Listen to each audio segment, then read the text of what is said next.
j'espère que tu vas bien. On se retrouve aujourd'hui pour mon point lecture de juin, comme tu l'as vu dans le titre. Il n'y a pas eu de vidéo la semaine dernière, tout simplement parce que je n'ai pas eu le temps, je n'ai pas eu l'énergie, je n'ai pas eu le mental à me poser et à vous faire une vidéo, mais du coup on se rattrape cette semaine. J'ai donc 4 livres à vous présenter, 3 romans lus en papier et un roman écouté en audio, et on va commencer sans plus tarder. Le premier roman que j'ai lu en ce mois de juin, c'est Le Mystère Soline, le tome 2, qui s'appelle Le Vallon des Loups de Marie-Bernadette Dupuis, aux éditions Calment Lévy. C'est un tome 2, mais pour te résumer très rapidement, le tome 1, on suit Soline qui travaille comme guide de montagne. Il se trouve qu'il y a un homme qui semble l'observer, la harceler,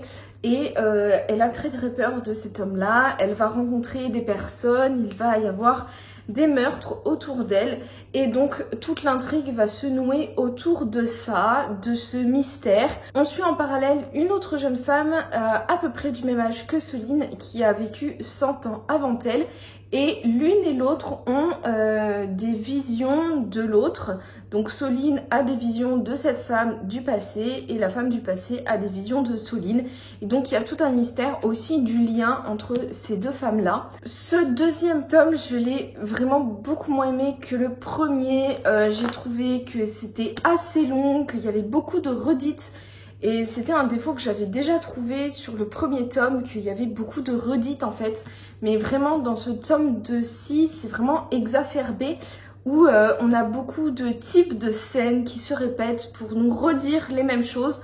Je pense qu'à la base, c'est dans le but d'augmenter l'intensité dramatique, voilà, d'apporter de l'intensité dramatique dans le roman, sauf que en fait, ça fait juste redite. Ça fait juste redondant et c'est pas très agréable à lire. L'intrigue n'avance pas non plus énormément. On voit quelques petites pistes apparaître, mais vraiment des trucs très très fins. Donc je pense qu'on va voir évidemment toutes les résolutions dans le tome 3 que je vais lire pour terminer la saga. Mais en tout cas, une petite chouille déçue par ce tome 2. Le tome 1 n'avait pas été transcendant, mais quand même sympathique. Le tome 2... c'est un peu long, ça aurait pu aller plus vite. Une bonne lecture sans plus. Le deuxième roman que j'ai lu en ce mois de juin, et pour le coup là ça a été un coup de cœur parce que j'ai littéralement adoré ce roman, c'est The Cruel Prince, donc le prince cruel, de Holly Black. Ici c'est donc dans l'édition anglaise, et sinon il est traduit en français chez Rajo. Toute la saga est déjà traduite, je pense que j'ai pas tellement besoin de vous le présenter, mais pour faire très rapide, on suit Jude qui est une humaine et qui a été enlevée dans sa toute petite enfance pour aller vivre dans le royaume des Fae, et elle se retrouve à vivre dans ce monde très cruel, très dur, qui n'a aucune pitié pour les mortels, et donc elle décide, elle veut absolument se faire une place dans ce monde et survivre dans ce monde à tout prix. Et elle se retrouve à se lier en fait, bon gré, mal gré, surtout malgré, avec le prince Cardan. On va suivre ses péripéties pour essayer de se faire une place dans ce monde et de survivre. J'ai vraiment adoré tout l'univers de ce roman-ci. Les fées sont super bien décrites. On a tout ce qui est un peu faé avec les êtres qui ont notre taille et tout. Et on a tout le petit peuple aussi. C'est vraiment super bien. L'univers est très cruel. Franchement, il y a des passages qui sont pas évidents à lire quand même. Il y a des passages de harcèlement, d'agression physique. Il y a des passages qui sont vraiment pas évidents à dire. Je dirais quand même que c'est pas à mettre entre toutes les mains puisque c'est assez violent quand même. La plume est assez simple, assez fluide à comprendre, même en anglais, hein. Franchement, à part le vocabulaire vraiment des fées et du petit peuple, avec par exemple la thématique des pixies, etc., des farfadets, où en anglais on n'a pas forcément ce vocabulaire-là de suite, quoi. À part ce petit vocabulaire-là qui manque, sinon l'anglais est tout à fait accessible. En tout cas, moi j'ai vraiment énormément aimé. Donc l'univers, gros point fort que j'ai trouvé incroyable, et aussi les personnages. Le personnage de Jude, je l'ai trouvé génial comme héroïne parce que c'est pas une héroïne qui veut faire le bien, c'est pas une héroïne qui se refuse à faire certaines choses pour avoir ce qu'elle veut. Jude, elle s'en fout entre guillemets. Alors elle éprouve du remords quand elle blesse ses sœurs, elle éprouve quand même des regrets, elle est consciente en fait du mal qu'elle fait quand elle doit en faire, mais elle le fait quand même. Elle est vraiment prête à tout pour atteindre son objectif et peu importe si au passage elle égratigne un peu l'orgueil et l'amour de ses proches. Mais j'ai trouvé que c'était super bien d'avoir une héroïne forte comme ça, qui est très intelligente, qui sait très bien ce qu'elle veut et qui est vraiment prête à tout pour l'obtenir. À côté de ça, on a le prince Cardan qui, lui, est pour l'instant assez secondaire, je dirais quand même, dans ce roman-ci. Même si on entrevoit quand même quelque chose à son sujet. Vraiment, j'ai adoré le découvrir aussi, qui est un personnage très complexe, qui souffre énormément en fait et qui ne veut pas de sa place de prince, qui ne veut pas de tout ça, mais qui est quand même, de par sa naissance, dans tous ces complots politiques. C'est très complot politique, c'est très machination, comment manipuler les uns les autres pour obtenir ce que l'on veut. Et c'est ça aussi que j'ai énormément aimé. On a très peu de scènes de combat, mais par contre on a beaucoup de machination, de complot, et je trouve que c'est super bien d'allier fantasy avec des faits du petit peuple et aussi du complot politique.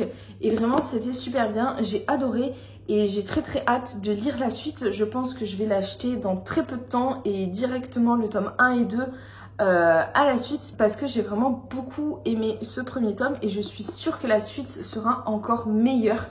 Honnêtement, j'ai aucun doute là-dessus et je suis trop contente d'avoir découvert cette saga et je me dis mais pourquoi je ne l'ai pas découverte plus tôt? Pourquoi j'ai attendu autant de temps avant de m'y plonger? Mais en tout cas, maintenant, c'est chose faite et je suis hyper contente de l'avoir fait. Le troisième livre que j'ai lu pendant ce mois de juin, c'est Gwen and Art or Not in Love de Lex Croucher aux éditions Casterman en français. C'est une espèce de réécriture, mais pas vraiment réécriture, de la légende d'Arthur et Guenièvre, donc de la table ronde. Mais c'est une version qui est revisitée sans être revisitée puisque on suit des personnages très similaires quand même à la légende, mais on comprend que ça se passe en fait des années, des siècles plus tard et que les personnages en fait connaissent les personnages d'Arthur, de Guenièvre et de Lancelot qui connaissent toute cette légende-ci. Et j'ai trouvé du coup que c'était très intelligent d'avoir fait comme ça parce que du coup on réaborde le mythe de Arthur, de la table ronde, des chevaliers et j'ai trouvé ça vraiment super bien.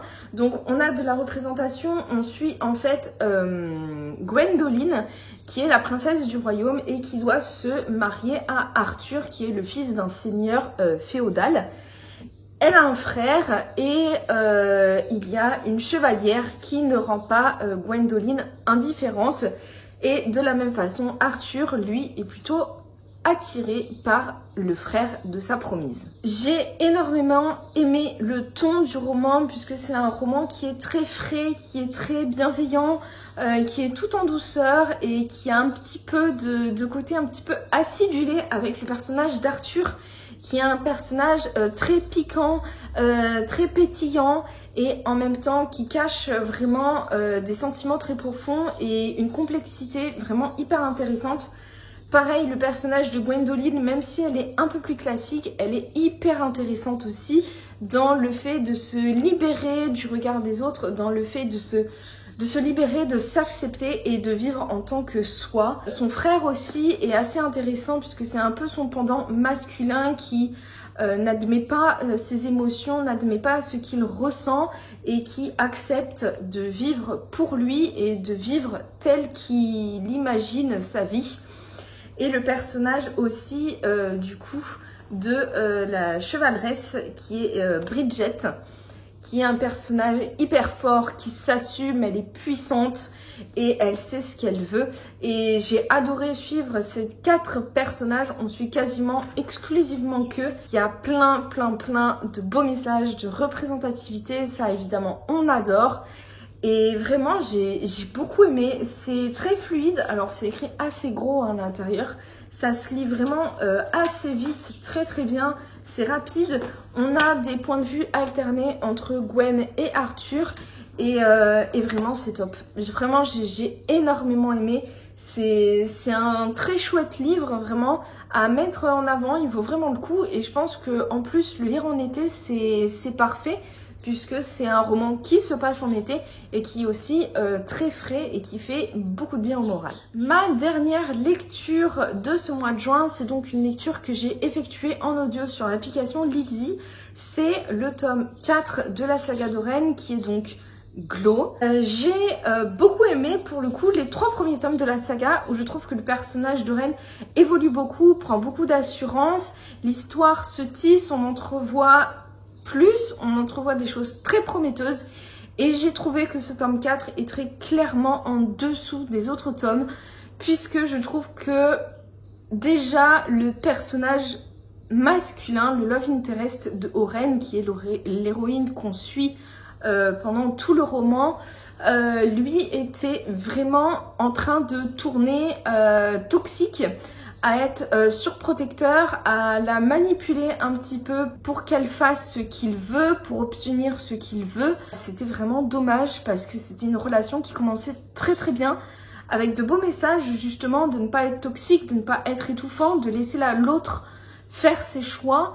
Et j'ai trouvé que dans ce tome 4, le personnage en fait manipulait un petit peu Oren pour obtenir en fait ce qu'il voulait d'elle, pour obtenir les réactions qu'il voulait d'elle.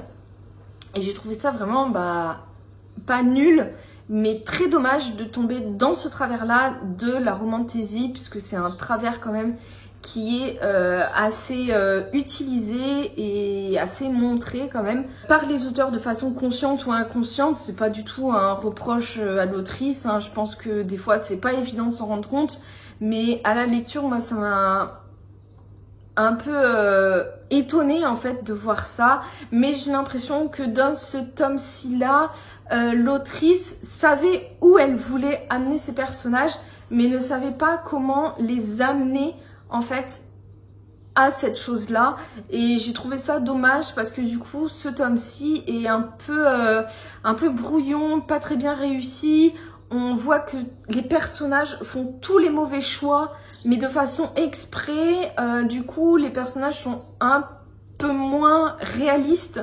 J'ai trouvé que dans les premiers tomes, vraiment, j'ai trouvé que l'autrice savait très bien où elle voulait que ces personnages terminent à la fin du roman, mais qu'elle savait pas trop comment amener le cheminement pour aller à cette fin.